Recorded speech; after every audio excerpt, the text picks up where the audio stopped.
A particle executes SHM with amplitude A and angular frequency omega. At an instant when particle is at a distance a by 5 from mean position and moving away from it, तो सारा का सारा जो आपको data है वो इस line में दे रखा है, ठीक. Find the time after which it will come back to this position again and also find time after which it will pass through mean position. तो अब जैसे सर्कुलर मोशन बनाएंगे और हमसे बोला गया है कि पार्टिकल जो है वो मीन पोजीशन से दूर जा रहा है और अभी सडनली ये ए बाय 5 पर है. ए बाय 5 तो बहुत छोटा होता है, इस पूरे रेडियस का 20% होता है, तो यहाँ से दूर जा रहा है. तो तभी पॉसिबल जो इसके सामने आप एरो बना दो और वो इधर की तरफ रोटेट कर रहा होगा, ठीक है, तभी ये सिचुएशन हो सकती है. तो अभी ये एंगल कितना है, एल्फा. ये कैसे निकाले भाई, साइन ले लो. Sine alpha is equal to ये perpendicular which is A by 5 given to us, ये ए बाय 5 है अपॉन हाइपोटेन्यूज दैट इज 1/5.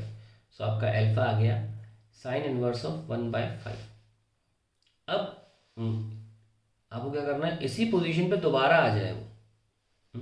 दोबारा इस पोजीशन पे कैसे आएगा, ऊपर जा रहा है और नीचे आएगा लौट के और फिर नीचे जा रहा होगा.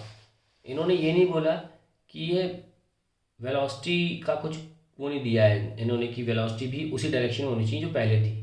इन्होंने बस पोजीशन पहुंचने की बात करी है. तो यानी कि जब एरो नीचे आ रहा होगा तो हम एरो को भी यहाँ बना सकते हैं. तब तक एरो कितना घूम चुका, इतना और घूम चुका एरो. तो यही हमको टाइम चाहिए क्योंकि शुरुआत यहाँ से हुई थी, t बराबर 0 उसको बोला गया है.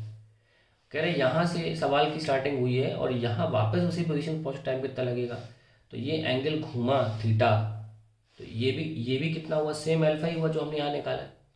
तो ये थीटा टाइम जो होता है वो डिस्टेंस अपॉन स्पीड होता है और हम यहाँ पे एंगुलर स्पीड की बात कर रहे हैं. तो हमें एंगुलर डिस्टेंस लेना पड़ेगा, एंगुलर डिस्प्लेसमेंट भी बोलिए उसको जो बोल रहा हूँ.